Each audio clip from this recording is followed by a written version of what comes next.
Warning: this podcast is for mature audiences only. In this podcast, I explore stories of darkness from history, myth, and legend. I am Dennis Sarah, and this is Evil.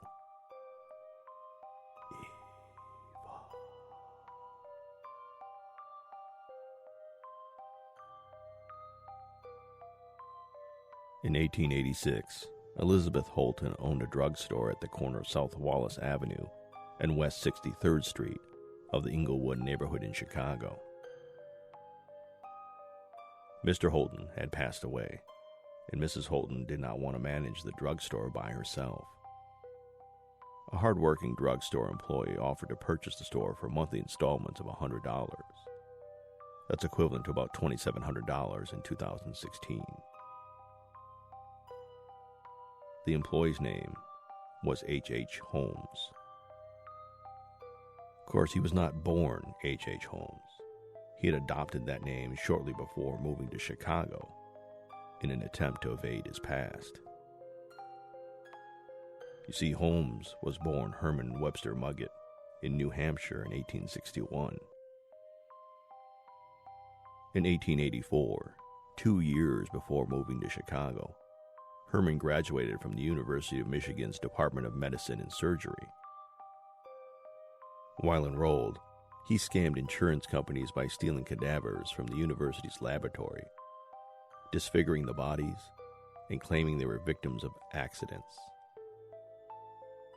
Herman would collect money from insurance policies he had purchased on each deceased person. After graduation, he moved to Moores Forks, New York.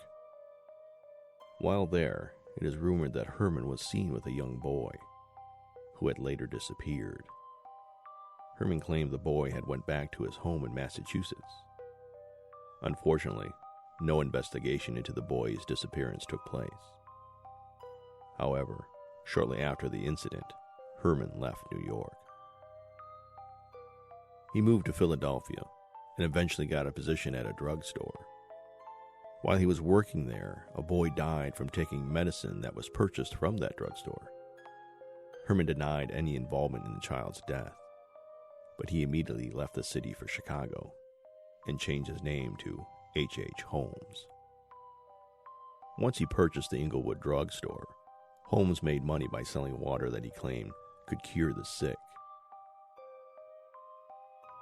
During this time, the elder Mrs. Holton had moved to California to be close to her relatives. At least that is what Holmes told anybody that had come into the store asking for her.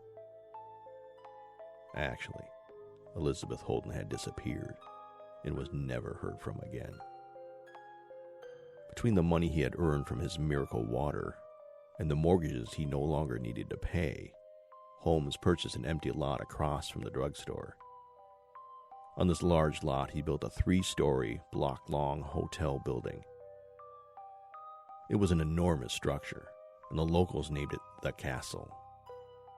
It was 162 feet long and 50 feet wide, and was located at 601 through 603 West 63rd Street.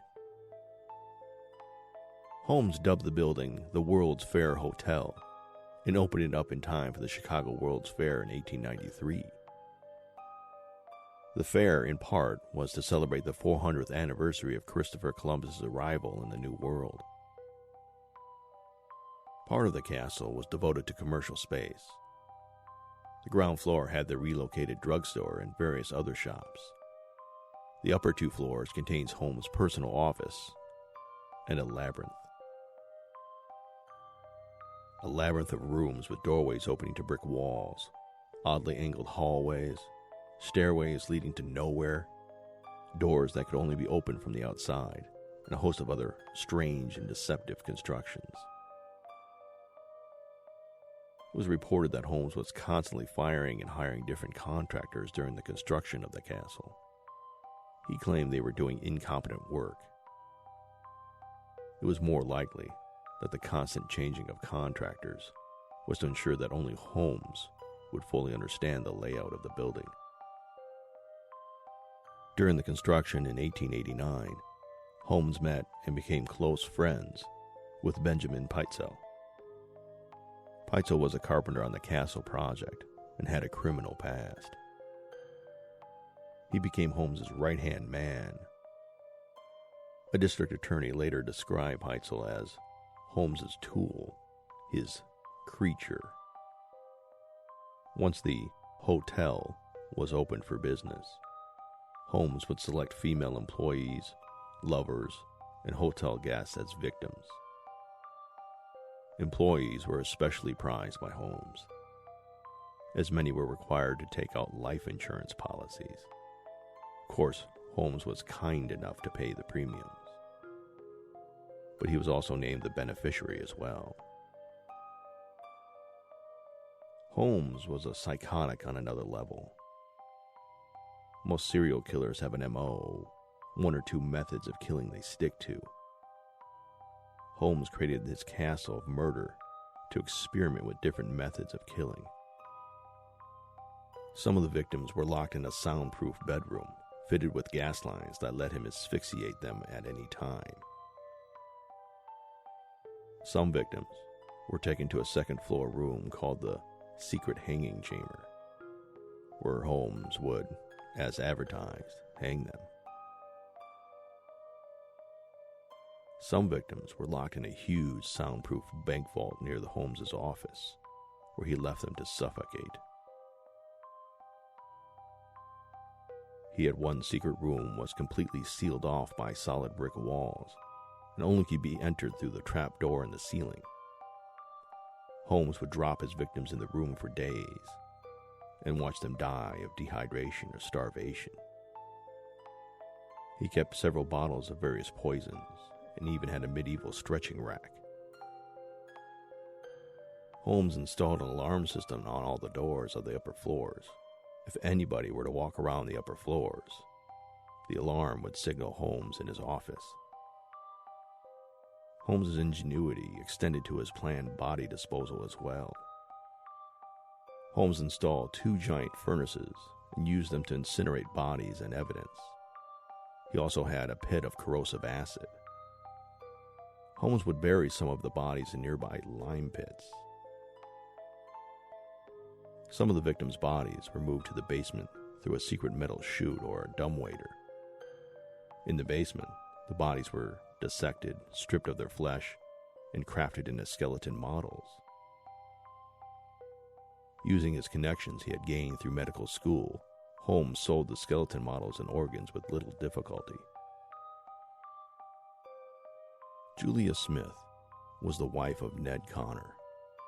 Ned had moved into Holmes' building and was working at the drugstore jewelry counter. Julia and Holmes began an affair, and after Ned found out, he quit his job and moved away. He left Julia and her daughter Pearl with Holmes.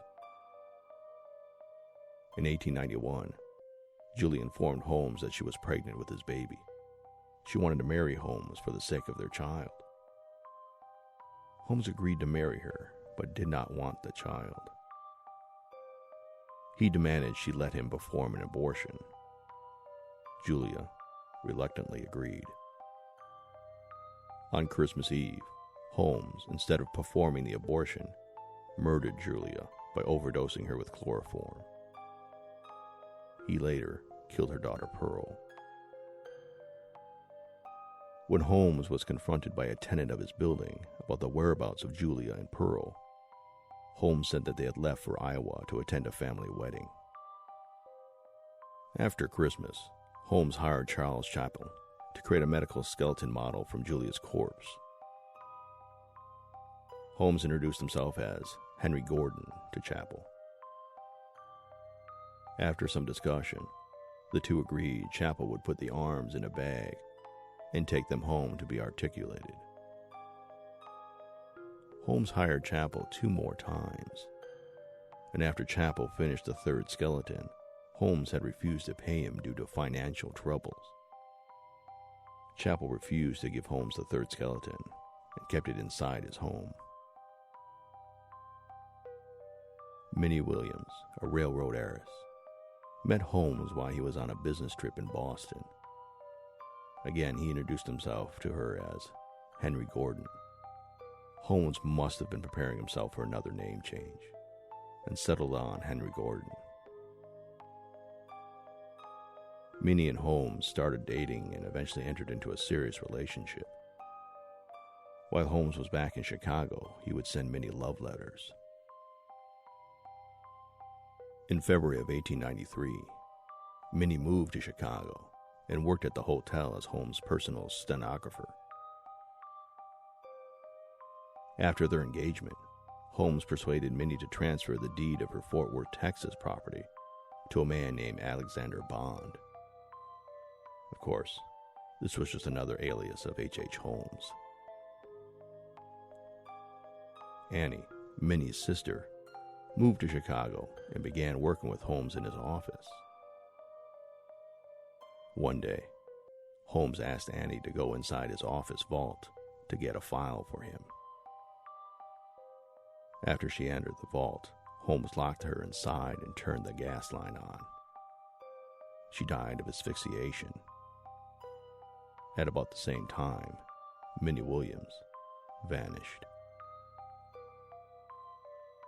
Following the Chicago World's Fair, the economy dipped and creditors were closing in on Holmes. He decided to skip town and head south. After all, he had new property in Texas. It's reported that he was going to construct another castle in Fort Worth, like the one he had in Chicago. However, he soon abruptly abandoned the project and afterwards continued to move throughout the United States and Canada. Unfortunately, during the movement at this period, not much is known of Holmes's activity. We do know, in July of 1894, Holmes was arrested and briefly incarcerated. The charge was selling mortgaged goods in St. Louis, Missouri. He was bailed out, but in jail he met a convicted train robber named Marion Hedgepeth, who was serving a 25-year sentence. Holmes promised to pay Hedgepeth $500 in exchange for the name of a lawyer who could be trusted with an insurance scheme. When in Philadelphia, Pitzel, Holmes's right-hand man, agreed to fake his own death so that his wife and Holmes would split the $10,000 life insurance policy. In the scheme, Pitzel set himself up as an inventor under the name P.F. Perry. It was to appear he would be killed and disfigured in a lab explosion. Holmes was to find a cadaver to play the role of the dead inventor. Holmes had a different idea. He knocked Pitzel unconscious with chloroform and set his body on fire. In 1894, the police received a tip from Marion Hedgepeth, Holmes's former cellmate. Holmes had neglected to pay Hedgepeth as promised for his help in providing an attorney for the insurance scam. Because of this, Holmes was arrested in Boston on November 17, 1894. He had been tracked down from Philadelphia by the Pinkertons. He was held on an outstanding warrant for horse theft in Texas. The authorities had become suspicious of Holmes because witnesses had connected him with Benjamin Pitzel, and the bodies of 3 Pitzel's children had been discovered by a Philadelphia detective. Apparently, Holmes murdered Alice and Nellie Pitzel by locking them inside a large trunk. Holmes drilled a hole in the trunk and fed a hose through it. He attached the other end to a gas line and asphyxiated the girls. Their brother Howard had been poisoned. His body was chopped up and burned. Only a few teeth were discovered, but it was enough to verify his identity. Police gained access to the castle and discovered Holmes's torture chambers and secret passageways on the upper floors. Inside a large stove, they found a piece of a gold chain that was later confirmed to belong to Minnie Williams. Inside of Holmes' office vault, the police found several scratch marks and a mark made by a woman's shoe. Holmes later stated in his confession that the shoe print in the vault came from Annie Williams. In the basement, they found a pile of human bones mixed with animal bones, a dissection table covered with dried blood, and a pile of women's bloody clothes. The investigators also dug up the lime pits and found skeletal remains of assorted Holmes' victims.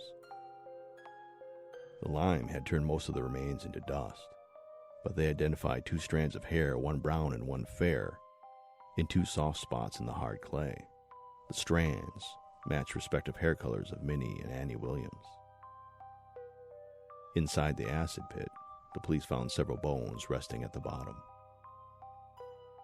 In a different part of the basement, police unearthed several bones belonging to a child, estimated to be between 6 to 8 years old. The dress belonging to Julia Smith was also discovered in the basement. When all was said and done, only 9 murders were confirmed, but experts believe that the true number may be closer to 200. Police had commented that some of the bodies in the basement were so badly dismembered and decomposed, it was difficult to tell how many bodies were actually down there. In August of 1895, the murder castle was mysteriously gutted by fire. No one knows who was responsible. No one knows exactly why they did it. Was it revenge on the murder castle? Were they trying to hide evidence? No one knows for sure. In October of 1895, 2 months after the castle burned down, Holmes was put on trial for murder for Benjamin Pitso. He was found guilty and sentenced to death. While writing his confession in prison, Holmes mentioned how his facial appearance had changed.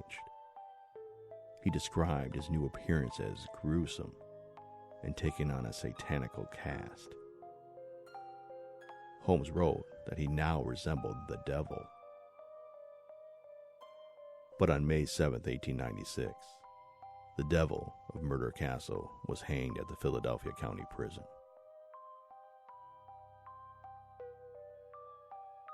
Special thank you to Horse and Dragon for the review on iTunes. Rating and reviewing Evil Podcast on iTunes is a great boost, and I appreciate it. Please subscribe to Evil Podcast on iTunes, Stitcher, Google Play Music, or TuneIn. Our website, evilpodcast.com, has past episodes and links to donate or become a patron or purchase an Ask Me About Evil t-shirt. Evil Podcast could use your support. Please help us out where you can. As I truly like doing this podcast and reading the evil stories that are out there, I have a request. If you have an original story that fits within the Evil Podcast theme, and you would like it read by me as an Evil Podcast episode, send it to me in the body of an email, and if I like it, I may use it. The story will have to be between 1,400 and 2,000 words and be an original story. I will credit the author in the episode and provide a link to their work in the show notes. If you're interested, please let me know. Use the email button on evilpodcast.com to submit the story. And until next time, my friends, be good.